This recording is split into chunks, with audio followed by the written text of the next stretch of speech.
Quando conheci Gustavo, achei que finalmente tinha encontrado alguém com quem dividir minha vida.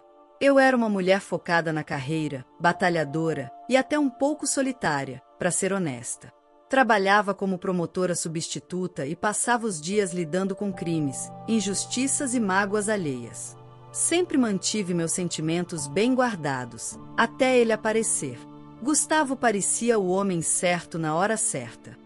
Gentil, atencioso, inteligente, dizia que admirava minha independência. Nosso primeiro encontro foi num evento jurídico. Conversamos por horas, como se nos conhecêssemos há anos. Em poucos meses, estávamos namorando. Em um ano, ele se mudou para o meu apartamento. E não demorou muito para começarmos a planejar o casamento. Ele dizia que queria me dar o mundo, e eu, acostumada a construir tudo com esforço, me deixei envolver. Começamos a investir juntos em planos para o futuro: casa própria, viagem para o exterior, filhos. Eu confiava nele plenamente. Tanto que aceitei transferir para a conta dele boa parte das minhas economias para facilitar os pagamentos do casamento. Ele dizia que tinha um contato que conseguiria melhores condições se tudo fosse pago por uma só conta. Nunca desconfiei de nada. Não dele. Gustavo me encantava. Tinha sempre uma resposta pronta, um argumento convincente. Dizia que o pai era um investidor conhecido, que estava prestes a liberar uma herança. Apresentava-se como alguém de visão, e falava muito bem. Talvez até demais. Algumas pessoas ao meu redor, como minha irmã Luciana, ficavam desconfiadas. Ele parece bom demais para ser verdade, ela dizia. Tem algo nele que não me desce.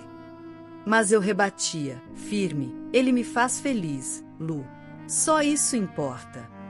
Mal sabia eu o quanto ainda choraria por confiar demais. Os preparativos do casamento foram cansativos, mas emocionantes.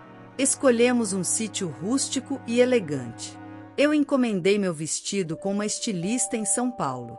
Paguei à vista. Planejei cada detalhe com cuidado: as flores, as músicas, os votos. Queria um dia perfeito. E achava que ele queria o mesmo. Na semana do casamento, Gustavo estava agitado. Falava que havia tido problemas com o banco, que precisávamos resolver algumas pendências. Eu fiquei um pouco preocupada, mas ele jurava que tudo estava sob controle. Confia em mim, amor. Vai dar tudo certo. Essas foram as últimas palavras que ouvi dele. O dia chegou. Acordei cedo, ansiosa. Minha mãe preparou o café com lágrimas nos olhos, dizendo que esperou esse dia desde que eu era menina. Me vesti com carinho, emoção. Me olhei no espelho e senti orgulho do que estava construindo. No caminho para o sítio, meu coração batia acelerado. Quando cheguei e vi tudo arrumado, o altar florido, os convidados chegando, as crianças brincando nos bancos, senti que aquele seria o melhor dia da minha vida. Mas então, ele não apareceu. Primeiro, esperei. Depois, liguei. E liguei. E liguei. Sem resposta. Os minutos se tornaram 1 hora. O celebrante me puxou de lado, perguntando o que estava acontecendo. Meu pai, visivelmente irritado, tentava manter a compostura. Minha mãe chorava em silêncio. E eu, ainda em choque, só consegui repetir: ele deve estar preso no trânsito, talvez o carro tenha quebrado. Mas não. A verdade foi revelada pouco depois. Um dos funcionários do sítio disse que Gustavo havia saído de madrugada com as malas. Partiu de carro, sozinho, bem cedo. Disse que precisava resolver algo urgente. Aquilo me atingiu como um soco no estômago. Não tive escolha. Encarei os convidados, as câmeras, os olhares constrangidos. Pedi desculpas, tentei manter a dignidade, mas minhas pernas tremiam. Quando cheguei em casa, o pesadelo continuou. Ele havia levado tudo: roupas, documentos, um notebook e até alguns itens de valor da nossa casa. E, claro, os R$ 78 mil que estavam na conta conjunta. Fui ao banco, e tudo que consegui descobrir foi que ele havia encerrado a conta poucos dias antes. Fui atrás da tal herança que ele alegava e descobri que o pai dele já havia morrido há anos e que Gustavo nunca teve sequer um bem em seu nome. Tudo era mentira. Até o diploma que ele dizia ter. Eu, promotora, fui enganada, ludibriada. Por amor, por ingenuidade, por querer acreditar que finalmente alguém me via de verdade. Aquilo me destroçou por dentro. Precisei de meses para levantar. Fiz terapia, evitei sair, mergulhei nos estudos. Mas com o tempo, me reergui. Fiz um novo concurso, fui nomeada juíza. Conquistei o que antes era apenas um sonho distante. E jurei para mim mesma que nunca mais deixaria alguém me fazer duvidar do meu valor. Anos se passaram. Até que um dia, no meu gabinete, ao revisar os processos da semana, lá estava ele. Gustavo Andrade. Réu em um processo por estelionato, apropriação indébita e falsidade ideológica. Mesmo nome, mesmo rosto. Mas agora, eu era outra mulher. E ele teria que me encarar no tribunal. Naquela manhã, eu estava revisando a pauta do dia, como de costume. Era uma terça-feira agitada, com 3 audiências criminais marcadas. Enquanto lia os nomes dos réus, algo dentro de mim se revirou. Um arrepio percorreu minha espinha. Um nome em específico me causou uma sensação estranha, como se as letras me desafiassem a encará-las. Gustavo Andrade. Meu coração apertou. Será que era ele? Não podia ser. Mas a curiosidade me venceu. Abri o processo e folheei até encontrar a foto do réu. Meus dedos tremiam. Era ele. O mesmo homem que, anos atrás, me deixou no altar e fugiu com todo o dinheiro da festa e da nossa conta conjunta. O homem que me fez virar motivo de chacota, me arrancou de um dos dias mais felizes da minha vida para o mais humilhante. Ele estava ali, acusado de estelionato, apropriação indébita e falsidade ideológica. Tudo fazia sentido. Era o mesmo Gustavo, sedutor, manipulador, habilidoso em fingir ser o que não era, mas agora ele estava diante da justiça. E dessa vez, quem o julgaria era eu. Tentei me recompor. Respirei fundo, ajeitei a toga e pedi um café. Minha assistente entrou na sala e comentou sobre o número elevado de casos. Eu apenas assenti. Por fora, eu era juíza centrada e objetiva. Por dentro, era como se uma ferida antiga tivesse sido aberta com violência. Aos poucos, me concentrei novamente nos autos. A ficha de Gustavo era extensa, e não só judicialmente. O relatório dizia que ele havia criado empresas fictícias, enganado investidores e usado nomes de terceiros para movimentar dinheiro. Havia até suspeitas de ter se envolvido com quadrilhas de lavagem de dinheiro. Mas o que me chamou a atenção foi o detalhe. Ele fazia tudo isso com charme e persuasão, enganando as pessoas com promessas e afetos. Como ele fez comigo. A audiência estava marcada para as 10 horas. Às 9h55, eu já estava pronta. Ao entrar na sala, o burburinho cessou. Todos se levantaram. Caminhei até a cadeira, me sentei e iniciei o procedimento. Quando olhei para ele, ali sentado na cadeira dos réus, com o rosto mais envelhecido, os ombros curvados, vi que ele também me reconheceu. Gustavo ficou pálido. Seus olhos se arregalaram. Ele abaixou o olhar rapidamente, como se tivesse sido apanhado em flagrante por um erro do passado. Vamos dar início à audiência do processo 32721, réu Gustavo Andrade, anunciei, com a mesma firmeza que usei em todas as outras sessões da minha vida. O advogado de defesa se levantou e iniciou uma série de justificativas.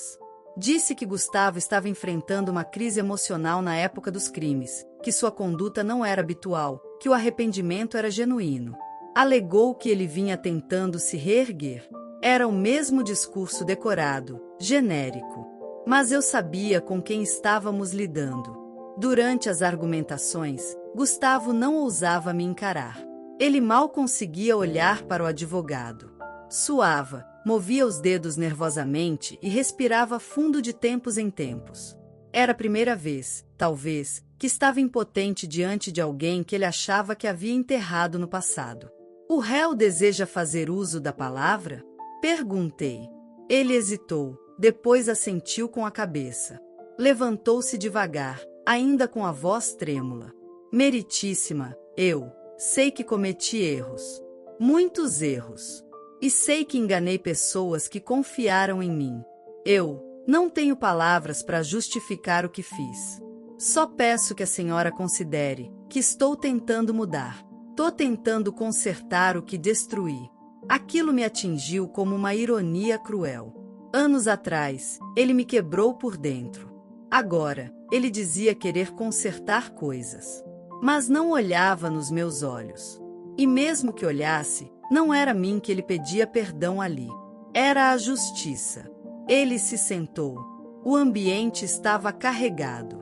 Era como se todos percebessem que havia algo mais naquele caso, uma tensão, um passado não dito. Ao encerrar a audiência, anunciei que a decisão final seria proferida na próxima sessão. Todos se levantaram. Gustavo saiu com passos lentos. Mas antes de cruzar a porta, parou e virou-se. Nossos olhos se encontraram por um breve instante. E ele falou, quase num sussurro, olhando para mim como se o tempo tivesse parado. Me desculpa. Não respondi. Apenas o observei com serenidade. Ali, eu compreendi algo que anos de dor me impediram de enxergar. Eu não precisava daquela desculpa para seguir em frente. A verdadeira reparação era vê-lo sentado onde estava, e eu onde estou agora. Ele me deixou no altar, e agora estava diante de mim, não como noiva, mas como juíza. E isso era mais simbólico do que qualquer desculpa que ele pudesse dar. A manhã amanheceu coberta por uma neblina suave, como se o universo estivesse preparando o cenário para o encerramento de um ciclo que começou de forma cruel anos atrás. Naquela data, eu me levantava não como uma mulher ferida, mas como uma juíza pronta para exercer a justiça em sua forma mais plena. Aquela seria a audiência final do processo contra Gustavo, o homem que um dia me prometeu amor eterno diante de centenas de convidados, e depois me deixou sozinha no altar, levando consigo meu dinheiro, minha dignidade e meus sonhos. Meu coração estava calmo, mas firme. Eu já havia lido a sentença diversas vezes. Sabia cada linha, cada justificativa, cada termo jurídico como se fossem palavras pessoais endereçadas a ele. Dormi tarde revisando o processo inteiro, como se quisesse garantir que nenhuma vírgula estivesse fora de lugar. Não porque ainda o odiasse. O ódio já não fazia parte de mim. Mas porque eu sabia que essa seria a última vez em que nossos caminhos se cruzariam, e eu precisava que fosse do jeito certo, de cabeça erguida, com a toga sobre os ombros e o olhar inabalável. Cheguei ao fórum 1 hora mais cedo do que o necessário. Caminhei pelos corredores em silêncio, recusando qualquer distração ou contato. Estava focada, conectada comigo mesma. Lembrei da Larissa, minha amiga que me acolheu nos dias de desespero e que acompanhou cada etapa da minha reconstrução. Ela sabia que eu não precisava de plateia para esse momento. Só precisava da verdade, da justiça e de mim mesma. Quando o relógio bateu 10 horas, a audiência começou. A sala estava cheia. Advogados, servidores, algumas vítimas do esquema de Gustavo que também foram enganadas por suas promessas. E então ele entrou. Vi Gustavo depois de anos. Mais magro, mais envelhecido, mas ainda com aquele ar de alguém que tenta parecer mais do que é. Estava de terno surrado, barba mal feita e os olhos fundos. Quando ele me viu sentada à frente, presidindo a audiência, congelou por um segundo. Seus olhos arregalaram como se não acreditasse. Seu passado o alcançara, e tinha rosto, voz e toga. Não desviou o olhar durante a leitura do processo. Mas também não tentou se defender. Não havia mais charme, nem discurso. Apenas silêncio. Comecei. Processo número 327 de 21. Audiência para leitura de sentença. Réu: Gustavo Andrade. Acusado pelos crimes de estelionato, apropriação indébita e falsidade ideológica. Enquanto lia, eu mantinha a postura firme, sem tremer. Cada palavra era como um tijolo no muro que eu construía ao meu redor para me proteger dele. Revivia mentalmente o dia em que ele desapareceu antes do nosso casamento, levando minhas economias que seriam investidas na clínica onde sonhávamos trabalhar juntos. Ele não só destruiu meu sonho naquele altar, ele destruiu minha confiança na humanidade por um tempo. Mas eu reconquistei tudo. Fiz uma nova faculdade, passei no concurso, cresci passo a passo. E agora ele estava ali, de pé, diante de mim, prestes a ouvir o que nunca esperou. Considerando as provas apresentadas, os depoimentos das testemunhas e os documentos analisados, esta juíza decreta a condenação do réu a 8 anos e 6 meses de reclusão em regime semiaberto, com obrigação de ressarcimento financeiro às vítimas e bloqueio de bens conforme autos. Não houve reações teatrais. Apenas um suspiro longo do advogado dele, e a cabeça de Gustavo pendendo levemente para frente, como se por fim entendesse o peso da consequência. Antes de encerrar, adicionei algo mais. Algo que não estava nos autos, mas que a lei também permite, um pronunciamento final. Esta sentença não é movida por vingança, mas por justiça. O réu não enganou apenas instituições ou pessoas. Ele quebrou laços, traiu afetos e destruiu confiança. Mas a justiça tem memória. E, hoje, ela fala através de mim. Com um bater firme do martelo, encerrei a sessão. Enquanto ele era escoltado pelos seguranças, Gustavo parou na porta da sala de audiência. Virou-se pela última vez, me olhando nos olhos. Havia lágrimas. Ele murmurou: "Você venceu, Carolina." E eu, só destruí a única pessoa que me amava de verdade. Não respondi. Não precisava. Naquela noite, fui para casa em paz. Liguei para Larissa e rimos juntas, aliviadas. Era como se um peso enorme tivesse finalmente sido removido dos meus ombros. Pela primeira vez, senti que tudo havia se encaixado no lugar. Meses depois, recebi uma carta com a caligrafia dele. Dizia que estava lendo meus artigos jurídicos, que contava aos outros sobre mim com orgulho e arrependimento, que torcia para um dia ser um homem melhor. Rasguei a carta sem ler o fim, porque, no fim das contas, eu não precisava mais da validação de ninguém, muito menos dele. Eu não queria vingança. Só queria continuar sendo quem me tornei, a mulher que ele dizia que jamais conseguiria ser. E ele ficou onde devia, no passado, condenado pela justiça e condenado pelo próprio desprezo que teve por mim. A história de hoje chegou ao fim. E se você quiser mudar a sua história através de deliciosos brigadeiros gourmets, os tornando sua fonte de renda extra, ou até mesmo principal, adquira agora seu livro digital, que chegará no seu e-mail com mais de 80 receitas de brigadeiros por um preço ridiculamente barato. Você ainda ganha bônus sensacionais como planilha mágica de precificação, receitas bônus de outros doces e muito mais.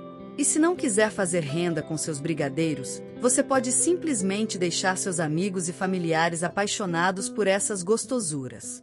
Clica no link da descrição ou do primeiro comentário desse vídeo e reserve agora seu livro digital.